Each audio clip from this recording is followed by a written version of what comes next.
question we're asking here is, are the 49ers cheap? CHEAP. Are they cheap? Now, I want to explain. Grant and I go through our topics the night before, and this is my topic. It's not Grant's topic. I always feel when we're critical of the Niners, and I'm going to be very critical right now. This is a 49ers blog. I don't want to alienate Grant's followers. So if you want to be angry at anybody, be angry at me. And I asserted myself because I'm the father. Okay? So having said that stuff, here's what I'm looking at.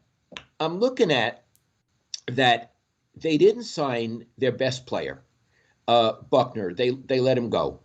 And it was a money dispute. They haven't yet signed the next best player, Kittle, and it's a money dispute. And we know that the agent finds this so serious, he will not talk about his client's contract negotiation even off the record. We know that because he told you that, Iggy. And now they are having trouble signing their best running back, who's one hell of a running back, and they're paying him chump change for what a running back would want. And there are sort of notions around the league that Mostert, the running back in question, is not happy about that. So I'm seeing best player, next best player, and best running back, and they're taking their time, the Niners, in addition, and this is even more important, making these people feel unwanted.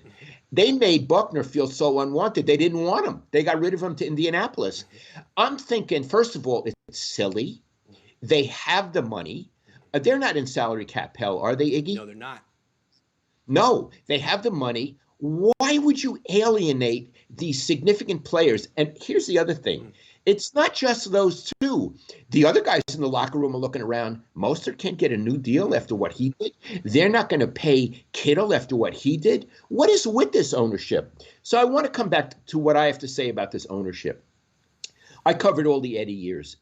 Eddie, that was different. You could spend unlimited money. I understand that. Eddie was very generous, and he was not foolish. And he paid a lot of money for great players. They loved to play for him. They love to be 49ers. I don't know that this group loves to be 49ers. They love to play for Kyle, I suppose. I don't really know. But it's a different world, and they want to be paid accordingly, especially a running back. They don't have a very long shelf life. My impression, I don't know for a fact, this is my opinion, is that the York family, John and then the kid Jed, are congenitally cheap. That they're cheap. And I've mentioned before, Bill Walsh really did not like John York. To say he hated John York, I went Brooklyn for a second. York, I got excited. Would be pretty close. Okay. He used to call me and tell me what he thought of him. And I've said before, Matty Mayoko and I had dinner in the city with John York, and we had a pleasant time. And a couple of days later, Bill called me. He said, "What have you been doing lately?" And I said, I had dinner with John York, and he sighed. "Bill, you do on the phone, you do." Oh, and that meant he didn't agree. So he said, "Look, Lowell, I'm sure John York would enjoy your conversation, but you would not want to work for him." That's a direct quote. So, Iggy, I just don't trust these people. I don't trust. Now, again, they're doing great. They have a wonderful coach. They have a really good roster. I still think they're cheap. And in the long term, I have my doubts about them. Do you have anything to say about that without alienating your fan base? Yes, absolutely. Well, first of all, you said word's going to get around the locker room that they didn't take care of Buckner or Mostert or players who deserve it. Not just the locker room, the league. I mean, Buckner's a Pro Bowl player. Now he's on the Colts. Word gets around.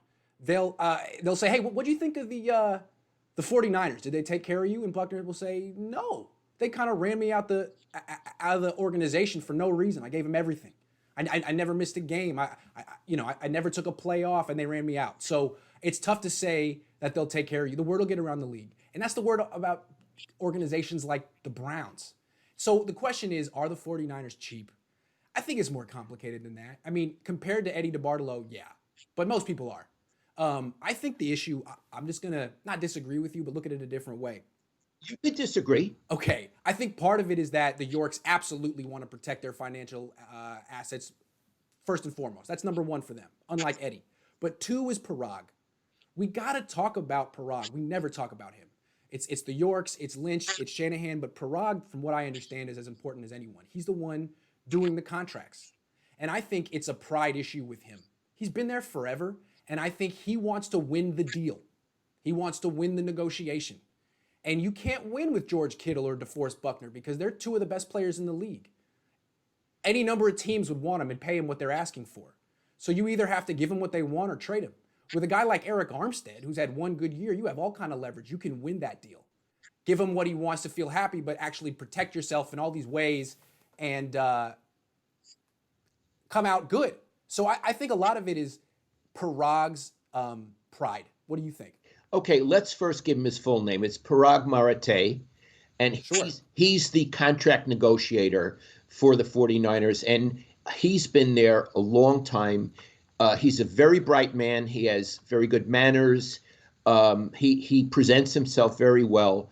You know, I do agree with you. I think that I had not had the concept of wanting to win. Also, over the years, Iggy, he has signed a lot of players with injuries. Yes, he has. And Yes, he has. I don't think that's necessarily wise. But again, you have the other person at a disadvantage.